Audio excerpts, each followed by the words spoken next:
Baik, bismillahirrahmanirrahim. Assalamualaikum warahmatullahi wabarakatuh. Selamat pagi semuanya. Di hari ini kita ketemu lagi untuk mata kuliah metalurgi ekstraksi non-ferus atau metalurgi ekstraksi ya. Untuk kelasnya sendiri, mungkin kalau di Siak Enji kalian terbagi atas beberapa program. Ada yang reguler, ada yang paralel, mungkin ada yang internasional, dan masing-masing punya kodenya ya. Seingat saya yang di reguler itu 01 dan seterusnya sampai yang KKI. Nah, mata kuliah ini mungkin kalau kalian lihat di BRP, ini saya sedang menampilkan BRP-nya. Nama mata kuliahnya ini adalah metalurgi ekstraksi dan juga menjadi prasyarat ya untuk mata kuliah elektrokimia dan pengolahan mineral. Artinya, kalian bisa mengambil mata kuliah ini jika kedua mata kuliah yang tersebut barusan sudah kalian ambil dan lulus ya. Dan kalau kalian lulus dari mata kuliah ini, maka kalian bisa ambil mata kuliah yang lain yang berikutnya, yaitu praktikum dan juga ekologi industri ya. Lalu mata kuliah ini ada di semester 5, SKS-nya ada 3 ya. Ini sorry ada typo. Lalu dosennya sendiri ada saya, Prof. Joni dan Prof. Sri. Dan kami mungkin menjadi tim teaching, setiap kelas mungkin akan dikombinasikan ya, saya dengan Pak Sri, saya dengan Prof. Joni, atau Prof. Joni dengan Prof. Sri. Mungkin demikian, ini deskripsi umumnya. Lalu mata kuliah ini dibebani satu CPL, yaitu CPL 1, CPL yang pertama. Karena diharapkan setelah kalian nanti lulus dari mata kuliah ini, kalian mampu menerapkan prinsip pengolahan dan pemurnian sumber daya material primer dan sekunder ya, serta teknologi manufaktur material yang ramah lingkungan. Lalu CPMK-nya bisa dilihat di sini. Setelah menyelesaikan kuliah ini, mahasiswa mampu menganalisis penerapan prinsip metode pengolahan mineral dan ekstraksinya terhadap sumber primer dan sekunder ya. Mulai dari persiapan biji hingga menjadi produk setengah jadi. Lalu ini disokong oleh 5 sub CPMK, di mana masing-masing sub CPMK ini kalau kita lihat matriks korelasinya ada pada tabel. Dan untuk bahasannya sendiri kurang lebih kalian akan mendapatkan beberapa bahasan berikut. Seperti yang minggu ini saya akan memberikan bahan mengenai dasar metalurgi ekstraksi ini, terutama tentang piro, hidro, dan elektro ya. Minggu keduanya ada prinsip termodinamika, lalu kinetika, lanjut lagi ada material balance ya. Nah, ini yang keempat lanjutan dari pekan yang pertama. Jadi kita langsung ngomongin tentang spesifik metode pirometalurginya. Lalu minggu kelima spesifik tentang hidrometalurginya. Terakhir yang metode elektrometalurginya. Nah, secara jadwal mungkin di pekan ketujuh mungkin ada kuis ya. Kemudian pekan ke-8-nya ada ujian tengah semester. Lalu nanti lanjut lagi setelah UTS adalah contoh aplikasi metalurgi ekstraksi di setiap komoditas, misalnya untuk logam dasar, aluminium, kemudian ada juga nikel, ada tembaga, dan seterusnya. Ada juga logam tanah jarang ya di sini. Ada juga logam mulia, contohnya emas dan PGM. Lalu juga sumber-sumber daya sekunder. Nah, ini kan mungkin banyak nih ya. Ini juga bisa jadi akan saya bagi menjadi 2 pertemuan ya. Dari referensi yang mungkin kami bisa rekomendasikan untuk kalian dapatkan, kalian boleh mencari beberapa buku ya. Mungkin juga bisa dicari di perpustakaan atau kalian juga sudah dapat dari senior kalian. Ada 5 ini contoh-contohnya.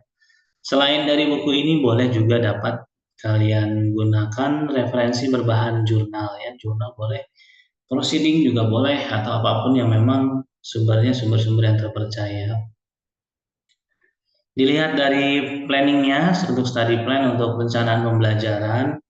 Kalau untuk minggu pertama di pekan ini saya tekankan kepada dasar-dasar atau pengantar mengenai 3 metode yang ada di metalurgi ekstraksi, yaitu ada pyro, ada hidro, dan ada elektro. Ya, ini adalah kurang lebih yang akan kita lakukan di pekan ini. Ya, mungkin kalau kalian sudah di semester 5 pasti kalian lebih memahami bagaimana cara membaca BRP ya. Lalu di pekan kedua lanjutannya, pekan ketiga prinsip termodinamika dan kinetika pada metalurgi ekstraksi ya. Lanjut lagi ada neraca material dan neraca energi. Di pekan depannya lagi ada contoh proses recovery logam yang dari secondary resources. Lalu ada kuis ya. Lalu ada metalurgi ekstraksi dengan pirometalurgi. Lalu hidrometalurgi, kemudian ada UTS ya di sini, kepisah di sini ya. Tapi nanti juga mungkin melihat kalender ya. Kalau memang kalendernya ada tanggal merah atau apa, planning ya, namanya planning pasti bisa ada yang berubah ya, kemungkinan berubah. Tapi overall secara bahasan urutannya bisa jadi acuan dari BRP ini. Karena tadi di awal saya bilang setelah elektrometalurgi baru UTS ya, atau sebaliknya UTS dulu baru elektrometalurgi setelahnya. Tapi nanti kita konfirmasikan kalau memang sudah nanti berjalannya. Dan seterusnya sampai untuk masing-masing contoh aplikasi di masing-masing logam sampai pertemuan terakhir dan juga disusul oleh presentasi kelompok. Ini ada grup assignment ya. Terakhir adalah di ujian akhir semester.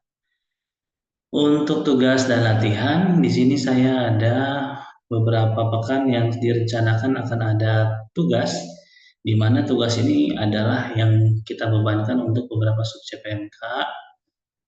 Lalu dari evaluasinya, dari sisi persentasenya bisa dilihat di tabel yang berikut. Terakhir adalah rubrik ya, ini ya biasa. Mungkin itu dari BRP kita untuk mata kuliah metalurgi ekstraksi. Kapanpun kalau ada kalian punya pertanyaan, boleh langsung disampaikan ke ketua kelas atau langsung pada saya ya. Kita langsung ke topik di hari ini. Hari ini kita mempelajari untuk dasar-dasar di metalurgi ekstraksi, terutama ada 3 metode. Sorry, saya back dulu ke depan ya. Nah, inilah kira-kira untuk kuliah kita yang pertama di semester baru yang sekarang. Kalau kita lihat dari secara metode atau prinsip, metalurgi ekstraksi itu memiliki setidaknya tiga kategori jenis proses. Ada yang dikenal sebagai pirometalurgi, ada yang dikenal sebagai hidrometalurgi, dan ada juga yang satu lagi terakhir adalah elektrometalurgi. Nah, kalau kita flashback ke masa-masa yang lalu, memang prinsip pelaksanaan pengolahan pemurnian logam memang sudah dikenal dari sejak zaman prasejarah ya. Karena memang kalau kita baca sejarah pun ada periodisasi zaman dan tingkat peradaban manusia yang dikategorikan berdasarkan material yang digunakan pada saat itu. Ada zaman besi, ada zaman perunggu, dan lain-lain. Nah, itu adalah tanda memang metalurgi ekstraksi ini jadi satu tumpuan untuk bertahan hidup bahkan dari sejak zaman dahulu kala ya. Ini overall yang kita akan bahas piro, hidro, dan elektro. Kita bahas satu dulu tentang pirometalurgi. Nih, kalau kita lihat gambarnya memang ini sedikit flashback karena memang teknik yang menggunakan menggunakan panas ya, menggunakan kalor, menggunakan api dikenal sejak zaman prasejarah. Pada saat itu memang penggunaan proses ini lebih diperuntukkan untuk menghasilkan beberapa barang akhir ya atau end product. Misalnya kita bisa lihat atau bisa kita baca dari sejarah mereka membentuk suatu alat perkakas misalnya, atau mereka membentuk wadah-wadah perlengkapan peralatan rumah tangga misalnya, atau alat potong dan lain-lain. Nah, itu adalah peruntukan yang dihasilkan dengan proses ini. Memang materialnya juga tergantung dari sejarahnya ya, ada zaman batu, terus zaman logam dan lain-lain dan seterusnya. Nah, kemudian berkembang mereka sekarang sudah mulai memikirkan bagaimana tempat ya. Ini adalah tempat di mana proses pirometalurgi itu nanti dilakukan. Ini adalah asal muasal nantinya tungku peleburan dikembangkan dari hasil-hasil yang ditinggalkan oleh orang-orang zaman prasejarah.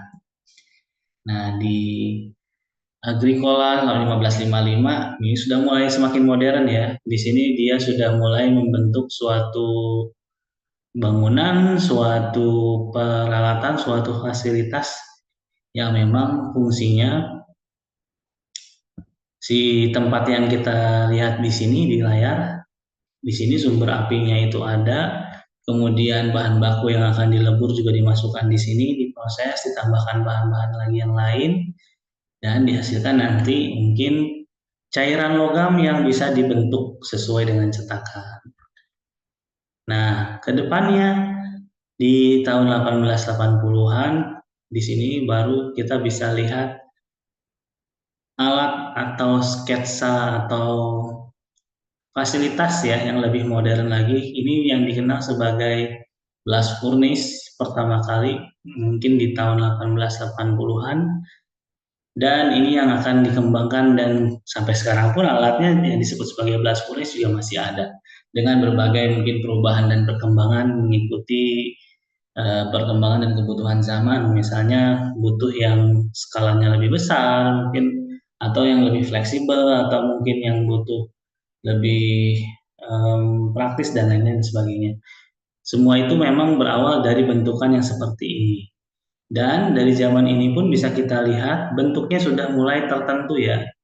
Memang sengaja dibuat seperti ini, tidak tegak lurus full begini langsung atau tidak cembung di atas, tapi yang paling optimal memang bentuknya kayak gini. Memang ada fungsinya. Nah, ini sudah diberikan ketika kalian mengambil kuliah besi baja ya. Ini sketsa sedikit lukisan peninggalan zaman dahulu. Kalau kita lihat, kalau punya ada suatu lokasi memiliki blast furnace, memang eh, bahkan di sepanjang hari, sepanjang malam ini tetap berproduksi. Jadi memang digambarkan seperti ini. Itu sekilas tentang pirometalurgi, lalu kita pergi ke hidrometalurgi. Kalau dari nama, dari istilah, dari definisi, pastinya punya arti yang berbeda dengan piro ya. Karena kalau hidro, dari namanya saja sudah hidro, berarti dia tidak ada pengaruh atau bahkan sangat jarang proses ini berkaitan dengan panas, lebih tepatnya kepada proses basah ya, dengan penambahan zat kimia tertentu. Nah, ini kita kenal nantinya banyak istilah di hidrometalurgi itu disebut sebagai proses-proses pelindian, pelarutan, atau leaching ya. Nah, itu lebih konteksnya ke proses hidrometalurgi. Hidrometalurgi sendiri tadi saya sebut kita bisa banyak mendengar istilah yang disebut sebagai leaching, dan leachingnya pun nanti ada berbagai jenis ya. Ada heap leaching, ada bio leaching, ada leaching-leaching yang lain. Nanti juga ada spesial di pekan tertentu yang kita bahas fokus tentang leaching. Nah, saya coba ambil sedikit contoh di sini yang heap leaching. Secara ilustrasi ya, kalau kita bisa lihat dari gambar, di sini kita punya satu landasan atau daratan atau gundukan biji yang, kalau biji berarti kan udah hasil proses penambangan ya, yang memang isinya adalah bahan baku yang mau kita olah karena di situ diindikasikan sudah dicek juga memang mengandung beberapa elemen atau unsur atau kandungan yang punya nilai ekonomis. Makanya mau kita ambil.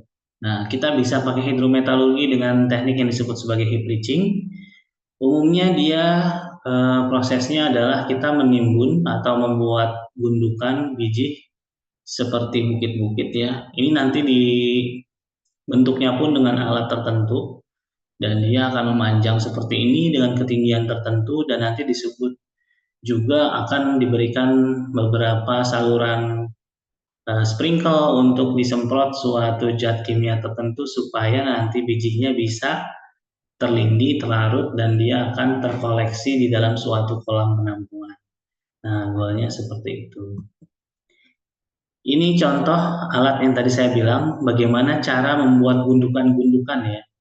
Alatnya ini bisa maju ke sana atau bisa maju ke arah sebaliknya, dan dia berurut ya, misalnya dari sana dia bergerak ke sini, kemudian balik ke sana lagi sampai dia mencapai ketinggian tertentu, lalu dia akan semakin maju, semakin maju, semakin ke sana, hingga nantinya gundukannya akan terus maju dan akan menutupi area yang masih rendah ini.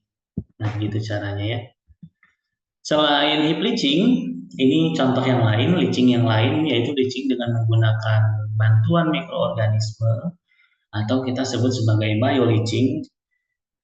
Beberapa bakteri misalnya atau beberapa mikroba atau mikroorganisme lah ya, memang dimanfaatkan untuk membantu proses pelarutan tadi. Tapi memang tidak semua bahan baku mungkin cocok dengan teknik ini ya, dan salah satu kelemahannya juga kalau untuk bioleaching memang kita butuh kultur jaringannya dulu atau tempat hidup dari si mikroorganismenya. Karena kalau mikroorganismenya tidak tumbuh, tidak berkembang biak, tidak hidup, maka proses ini tidak akan terjadi pelindian. Oleh karena itu memang butuh waktu dan sedikit butuh trik ya. Tapi memang good point-nya adalah kalau memang kita menggunakan bioleaching, kita akan sangat terbantu dari efek tidak ada atau bahkan sangat kecil kemungkinan terjadinya pencemaran lingkungan. Nah, itu salah satu good point-nya. Ini kalau kita lihat lebih dekat, nanti coba kalian cari bagaimana atau apa saja sih nama-nama mikroorganisme yang biasa dipakai sebagai agen untuk terjadinya bioleaching. Lalu kalau leaching yang lain apa saja? Ya bisa kita lihat contoh yang lainnya. Misalnya di sini ada suatu sulfida, maka kita butuh beberapa parameter lain supaya leachingnya terjadi. Ya. Yang namanya leaching atau pelindian pasti dalam suatu komponen atau suatu substansi yang dilarutkan ada yang terlarut dan ada yang tidak ya. Kalau memang terjadi demikian justru malah kita senang karena nanti yang kita tidak inginkan misalnya dia tidak larut lalu kita saring maka seluruh pengotornya, seluruh yang kita tidak inginkan bisa kita pisahkan. Sedangkan yang mau kita ambil masih dalam bentuk larutan dan dia masuk ke proses berikutnya. Ini dipurifikasi, kemudian dielektrolisis. Nah, kalau di sini disebut elektrolisis berarti ada pengaruh dari elektrometalurgi. Ya, berarti artinya suatu metode mungkin tidak hanya berdiri sendiri, tapi bisa juga ada kombinasi di antara beberapa metode tadi, piro, hidro, dan elektro tadi itu ya. Bisa jadi kombinasi di antaranya. Saya ambil contoh untuk leaching, misalnya di sini contoh yang lainnya adalah pressure leaching. Jadi tadi ada yang pelindian itu macam-macam, ada yang pelindian tanpa adanya bantuan tekanan dan temperatur atmosferik ya. Ada juga pelindian yang memang dibantu karena mungkin reaksinya tidak terlalu spontan, maka butuh tambahan force ya supaya reaksinya terjadi. Contoh di sini adalah pressure leaching untuk mempermudah, mempercepat terjadinya reaksi pelarutan. Contoh untuk kalkopirit nih, Cu, Fe, dan S. Ini substansinya adalah ketiga elemen ini. Kemudian dengan suatu rangkaian peralatan di mana ada dibantu juga tekanan, maka terjadi pelarutan yang dimana kita bisa dapatkan bentukan Cu yang tadinya di sini sebagai solid, dia akan berubah dan larut menjadi ionnya. Nah, itu yang kita bisa highlight. Contoh di sini, kalau misalnya tambahan lagi, misal kita punya senyawa biji yang memang juga mengandung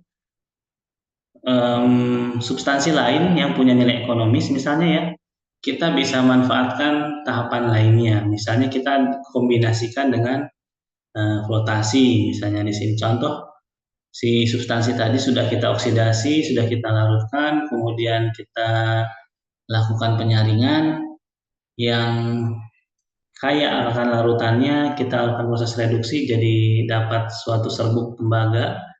Di residu misalnya, kalau kita lihat kan biji tembaga kadang-kadang punya geng mineral yang mengandung logam-logam berharga lain ya kadang-kadang ya. Makanya kita bisa cek dulu kalau memang benar, maka ini bisa kita lanjutkan nih ke flotasi, kemudian disianidasi. Ini biasanya kalau sianidasi konteksnya adalah untuk mengambil PGM, contohnya emas ya. Nah, ini adalah serangkaian proses yang bisa dikombinasikan. Jadi kita bisa dapat potensi tembaganya dan juga potensi dari precious metal di sini. Tapi sekali lagi ya, kita kalau memang mau melakukan pemrosesan, kita harus tahu dulu bahan baku yang kita punya itu terdiri atas substansi apa aja. Untuk leaching yang lain, contohnya adalah amonia. Di sini untuk nickel pakai ammoniacal solution recycle, sheared nickel, recovery of ammonium sulfate. Nah, balik ke pressure leaching tadi, saya bilang ada tambahan peralatan tadi ya. Peralatan yang membuat si proses leaching ini terjadi dengan baik karena memang ada bantuan tekanan. Jadi di sini kita punya skema pelarutan, lalu setelah misalnya dia lakukan pencampuran dan dilakukan stirring, dia dimasukkan ke dalam suatu bejana, lalu bejananya ini juga bisa diukur ya, misalnya tekanannya berapa, temperatur berapa, dan seterusnya. Kalau misalnya ada tekanan, pasti kan ada gas dan lain-lain. Ini juga bisa disalurkan ke scrubber supaya nanti gas buangnya juga bisa lebih bersih. Dan seterusnya sampai dia didapatkan ion-ion logam yang tadi sudah larut efek dari adanya tambahan bantuan pressure. Setelah hidrometalurgi, kita beranjak ke tahapan berikutnya, yaitu proses elektrometalurgi. Pada proses elektrometalurgi ini, banyak kalau kita ambil contoh ya, mungkin kita bisa mengacu pada proses pengolahan biji bauksit yang akan diteruskan hingga menjadi aluminium ingot contohnya. Nah, kalau untuk biji aluminium pasti kita selalu ingat bahwa biji aluminium ini kalau kita lihat yang disebut sebagai bauksit, pasti pertama kali tahapan yang kita lakukan adalah proses pelarutan. Pelarutannya dengan apa? Pelarutannya dengan proses bayar misalnya ya. Lalu dari bayar singkat cerita selesai dan dihasilkan alumina. Lalu aluminanya ini yang dijelaskan di dalam slide ini yang diolah lebih lanjut dengan prinsip elektrolisis, yaitu kita kenal sebagai proses Hall dan Herold. Nah, akhirnya apa? Alumina yang tadi disebut sebagai produk dari bayar yang berupa aluminium oxide akan larut di dalam suatu lelehan garam yang dikenal sebagai kriolit atau Na2, Na3, AlF6 ya. Paduan Na, Al, dan klor. Ini kriolit ya, lelehan garam.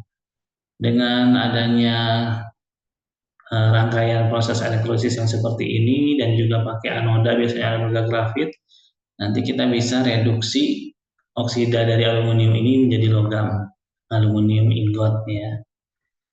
Secara keseluruhan, kalau kita lihat overview dari penambangan hingga menjadi produk-produk setengah jadi, maka kita bisa lihat diagram proses ini. Ya pasti di sini penambangan, tambangnya hasilnya apa? Produk-produk biji bauksit ya. Bauksit dilakukan proses pengolahan dengan bayar selesai dihasilkan alumina, alumina masuk ke aluminium smelting. Di dalam sini kita bisa hasilkan aluminium ingot, kemudian jadi produk kalau misalnya juga ada aluminium sekunder bisa di recycle ya, kemudian kita bisa lanjutkan ke proses pembentukan lain, mau dibikin casting, mau dibikin rolling, mau dibikin ekstrusi, karena aluminium itu adalah logam yang punya kemampuan bentuk yang sangat baik, dia bisa dibentuk dengan mudah gitu ya.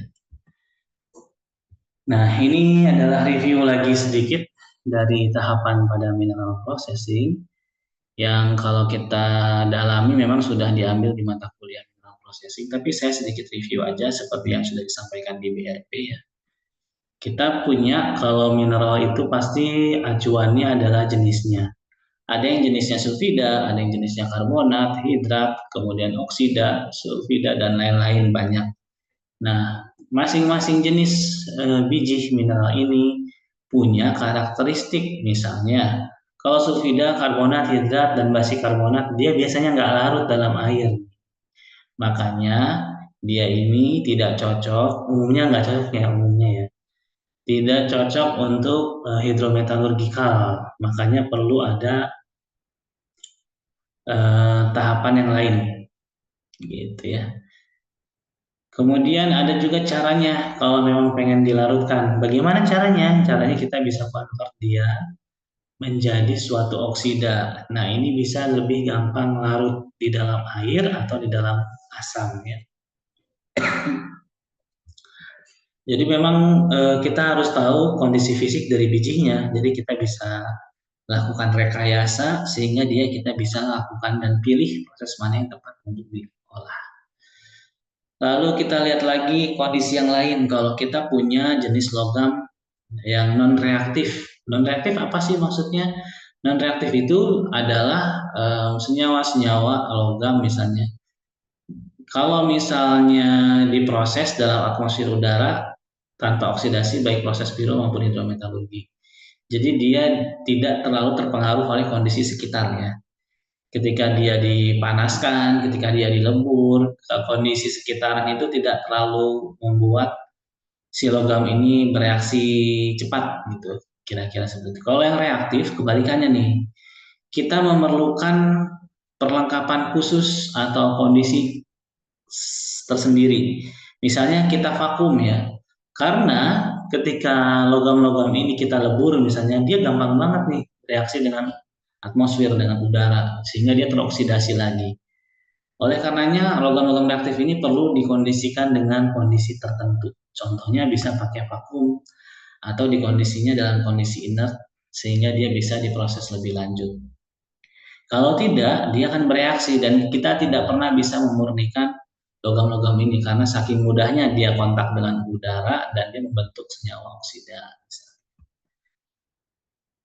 Ini salah satu cara atau alternatif kalau kita punya logam non reaktif, maka kita bisa pilih piro dengan tahapan seperti ini atau hidro tapi dengan tahapan seperti ini.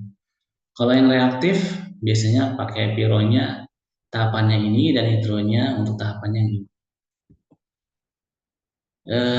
Terakhir kita coba sedikit review sedikit tentang konsentrat. Ini dari sumber Autotek kalau kalian lupa ya. Jadi konsentrat adalah suatu bentuk substansi yang punya major komponen tertentu yang memang punya nilai ekonomis. Kemudian typically dia bisa removal of water from solution or suspension. Terus apalagi ya, kalau kita bisa lihat benefitnya untuk produksi konsentrat adalah kita sudah mengurangi sebagian besar volumenya karena memang sudah kita sedikit pindahkan, sudah kita sedikit buang geng mineral, pengotor dan lain-lain. Jadi memang sudah punya kenaikan kadar. Nah itu untuk konsentratnya. Istilah-istilah lain kalau misalnya kita bisa bilang sebagai proses ya ada chemical change, ada phase separation. Setiap zat, setiap substansi yang kita proses pasti akan menghasilkan produk tertentu. Tapi memang sangat tergantung dari bentukannya. Ada pemisahan fase ya, kalau misalnya solid dengan solid ini kadang-kadang susah buat dipisahin. Karena kalau kita mau bicara tentang ekstraksi, kita intinya adalah gimana caranya supaya logam ini bisa dipisahkan. Nah, kalau solid dengan solid kadang-kadang susah ya. Solid dengan liquid gampang, karena misalnya kita bisa saring. Terus solid dengan gas juga gampang ya. Jadi ini adalah bergantung sama urusan particle size ukurannya. Itu juga menentukan gimana kita bisa memisahkan suatu komponen atau substansi. Kalau dari pola pikir kita bisa lihat di sini kita punya feed atau bahan baku atau biji diproses Tentunya idealnya kalau kita proses dengan proses yang optimal, pasti semuanya jadi produk ya. Tidak ada sampah, tidak ada limbah yang dihasilkan. Tapi umumnya kalau metalurgi tidak demikian ya.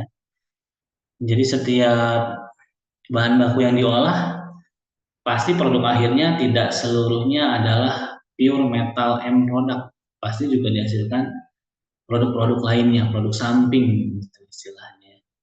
Nah, inilah yang kita coba upayakan. Bagaimana caranya supaya bahan baku yang kita miliki di awal sebagian besarnya berubah menjadi logam yang kita inginkan. Itu kita sebut sebagai yield ya. Kalau memang yieldnya tinggi, artinya waste-nya itu mendekati nol. Tapi kalau memang kenyataannya ya tidak, hampir tidak mungkin juga ya proses metalurgi itu menghasilkan waste yang nol. Maka dari itu kita nanti kenal sebagai recovery dan juga grade, di mana recovery adalah persentase M di dalam feeds yang akan berubah menjadi end product. Lalu kalau grade itu adalah persentase M di produk yang di akhir, yang dihasilkan di akhir. Itu bedanya recovery dengan grade. Contoh kita punya campuran nih, 10 hijau ya di yang gambar atas dan 10 merah dilakukan dengan proses satu. Maka nanti dihasilkan produk yang pertama adalah 9 hijau, 5 merah. Produk yang kedua 2 hijau dan 4 merah. Maka kita bisa hitung recovery of rate in phase 2 di produk yang kedua sama dengan 100 dikali 5 bagi 10 sama dengan 50%. Intinya adalah di bentuk yang kedua ini, di produk yang kedua, ini low recovery tapi high grade ya. Recovery-nya sedikit karena masih banyak yang terbuang ke produk satu gitu. Tapi grade-nya tinggi karena kalau dilihat dia warna red-nya juga dominan di produk dua ini dibandingkan warna yang lainnya. Ini juga sama contohnya. Nah ini contoh hitung-hitungan. Kalian saya coba persilakan untuk hitung eh, terkait hitung-hitungan grade dan recovery. Selamat mencoba dan mungkin itu saja untuk hari ini. Saya akhiri. Selamat pagi menjelang siang. Wassalamualaikum warahmatullahi wabarakatuh. Terima kasih untuk hadir di pekan ini. Sampai ketemu di pekan depan.